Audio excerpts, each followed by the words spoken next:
Just when I thought I was out, they pulled me back in. He's laughing his sick fucking ass off. He's a tight ass. He's a sadist. Okay, when I introduce you, I'm gonna say, this is a friend of mine. That means you're a connected guy. Now, if I said instead, this is a friend of ours, that would mean you were a made guy. A capiche? Boys, we're back in business. Our true enemy has not yet shown his face. Brother, you are going down. Hooah!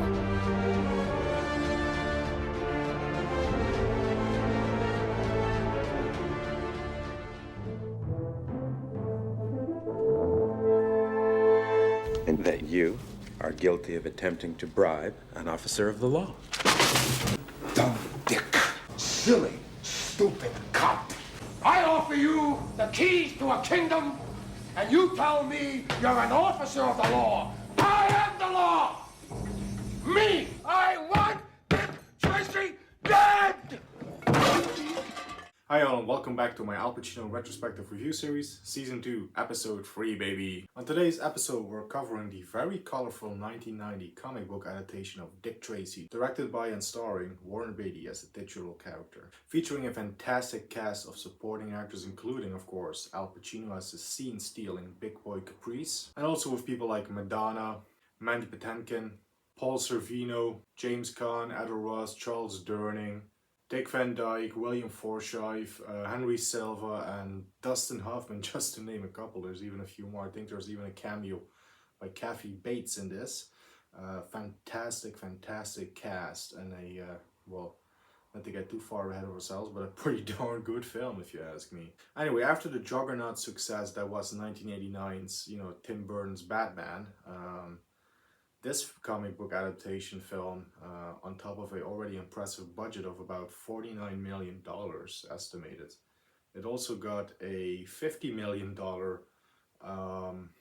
sort of budget, I guess, and promotion by Disney, the studio behind the film, to sort of try to capitalize and sort of try to,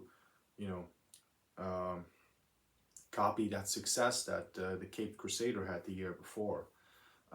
With sponsorship deals, with McDonald's and video games and toys being made for Dick Tracy, all part of the promotion.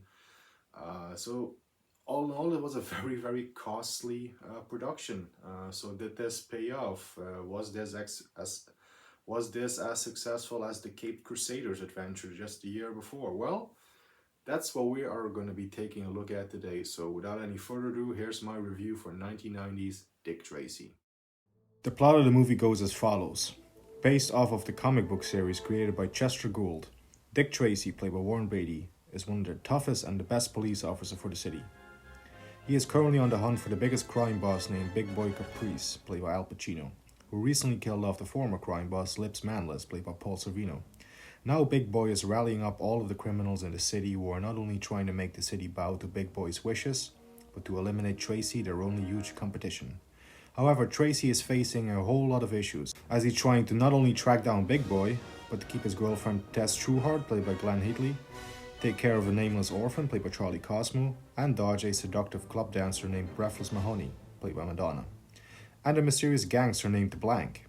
Can Tracy overcome all these obstacles and save the city? Watch the film to find out. This is a film I've always had a huge fondness for and always enjoyed immensely. Visually, this film is an absolute treat with its beautiful color scheme and cinematography. Everyone involved does a great job, with my standout of course being Al Pacino, absolutely chewing the scenery as Big Boy. Every scene he's in, he's just absolutely wonderful and terrific. Madonna, at this time still looking like a real person, is absolutely terrific in this as well. For the limited amount of films I've seen her in, I can honestly say this is my favorite performance of hers. It's not easy holding your own on screen opposite the likes of Pacino, but she does so with minimal effort. Kudos to her on that. The only actor of the main cast, surprisingly, that I wasn't too big of a fan of in this was Beatty himself as the main actor. I felt his performance was quite boring and flat. Understandably though, he's a straight character in a world filled with many great colorful characters. So it might not be as much Beatty's fault to be fair, but still I enjoyed every other character in the piece far more than the main lead. A Batman or Superman, Dick Tracy sure ain't, I can tell you that. One thing that is fantastic for the Dick Tracy character in this movie though is the awesome main theme provided for him by the amazing Danny Elfman. Although it does sound slightly reminiscent to his Batman score to be fair, but let's be honest, that's not a bad thing at all. The soundtrack overall I really enjoyed, and the songs by Stephen Sondheim sung by Madonna are excellent as well. The movie, when released, received generally positive reviews by both audiences and critics alike. However, it didn't make back as much money as Disney hoped for. Honestly, in some part due to their excessive advertisement campaign, to be fair, with the film earning back close to $163 million worldwide. Still a hit, but just not as much as they wanted it to be, and so any planned sequels were shelved, and to date, no sequel has been made despite attempts to bring the character back. At the Oscars, the film was celebrated by and won 3 Oscars out of 7 nominations. Best Art and Set Decoration, Best Makeup Effects, and Best Original Song for Sooner or Later by Stephen Sondheim and performed by Madonna. She even performed it at the ceremony that night. Man of the Hour Al Pacino was also celebrated and nominated for his performance as Best Supporting Actor, but sadly lost out to Joe Pesci, who won for his performance in Goodfellas. Honestly, this I feel is fair play by the Oscars for once. Just as with Jack Nicholson, who beat out Pacino in '75 for Cuckoo's Nest against Dog Day. Joe Pesci was absolutely amazing in Goodfellas and deserved it just as much as Pacino for my money. Hang in there though, Al's gonna get that fabled statue pretty damn soon. Overall, I absolutely love Dick Tracy, and despite my few flaws and nitpicks, the tone of the film is another besides Beatty. Like, what audience is this film mostly targeted towards? I mean, the obvious answer would be for kids who love the comic books, but then there's a few more mature subjects and jokes in the film as well, so the tone feels a bit out of place for me in certain areas. Still, despite all this, I wholeheartedly recommend Dick Tracy for all Pacino fans, comic book fans, and superhero fans. The cast, production design, sets, makeup effects, soundtracks, cinematography, and acting are all top-notch in this film. 7 stars out of 10 for me, a must-watch. So there you guys have it. That was my review for Dick Tracy. Yeah, for me it's easily a 7-star film out of 10. Like I said, there's just so much for me to enjoy in it. Although I'm not sure about the tone. I mean, again, is this aimed towards kids or more, more of an adult audience? Because obviously with all the colors and a very colorful world and a very colorful characters, you would say this is more of a film aimed towards kids, towards a younger audience. But then there are some sort of mature subjects and some mature scenes, I guess, in it, especially with the Madonna character who dresses very, provocatively and stuff in this film. Some very provocative dresses, let's say. But overall, even though I feel like the balancing of the film could have been, slightly better, it could have been a bit more clearer. Like, is this for a younger audience? Is this for a mature audience? But regardless, the film is fantastic. Pacino is a absolute scene stealer in this film, and he earned that Oscar nomination.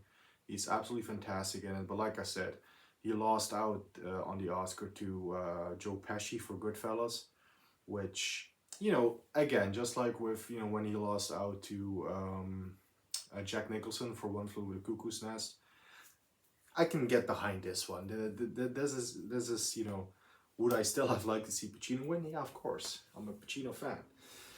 But fair play to the Oscars on this one. I gotta give him that. Joe Pesci was absolutely fantastic in Goodfellas, which, by the way, is a film I should add. Pacino was up for. Pacino was gonna be in Goodfellas. Martin Scorsese approached him for the Robert De Niro character, the Jimmy Conway character. But Pacino turned it down because obviously he had his hands full with Dick Tracy and with The Godfather Part 3. So alas, Pacino could have been in Goodfellas, which would have been awesome, but then, we would have missed out on either Godfather 3 or Dick Tracy, and I'm glad with the hand we're dealt. I mean, I love Dick Tracy, I love Goodfellas, I love The Godfather Part 3, so it's a win-win-win. We got all 3 movies now this way, but yeah, like I said, fair play to the Oscars. I think Pacino's absolutely fantastic in this, scene stealing, but yeah, come on, Joe Pesci is absolutely incredible and amazing in Goodfellas. He deserved that Oscar just as much as Pacino. But you know what? we don't have many more nominations to go before Pacino finally gets a win. So at least we have that. Looking forward to look forward to. Anyway, like I said, I pretty much love everybody in this fantastic cast. I think having the likes of Dustin Hoffman pop up for a little cameo for, you know, what totals to about 5 minutes of screen time is fantastic. Having a small cameo by Kathy Bates, having James Caan in there, having a bit of a Godfather reunion with him and Pacino in the same scene, having, you know, Dick Van Dyke there, you know, character actors like Errol Ross, who played some great villains in some 80s action films. With, for example, with Arnold, he was in Red Heat. Henry Silva, who of course is a great character actor, usually always as the bad guy. It's just William Forshythe as well. Just so many great faces in this, and I love the makeup effects on the gangsters. Yes, it's really cartoony, but hey, it's a comic book adaptation. You guys know me, I'm not the biggest comic book fan. I never even read a comic of Dick Tracy, but I still love this film. I love the vibe that it has. Anyway, I think that's enough gushing from me on my end for today. Yeah, join me next week when we are going to be taking a look at a very different gangster role for Pacino, where Pacino for the last time plays the character that made him famous, that made him a household name. In 1990, Francis Ford Coppola and Mario Puzo teamed up to create the final chapter in the Corleone crime family saga. We have Al Pacino returning as Michael Corleone, and 1990s The Godfather Part 3. Although I should add, we probably are going to be taking a look at two versions, because there are two versions for the film. Obviously the one that came out in 1990, and very recently Francis Ford Coppola did a re-edit of the film. We are also going to be slightly discussing, because there are not too many changes, but we are also going to be discussing the recently released director's cut of that, The Godfather Coda, The Death of Michael Corleone. So join me for that one. As always, this has been Jeff 101 Bronson saying thanks for watching, take care, keep punching, and we will see you all very soon in the next episode. Hooah!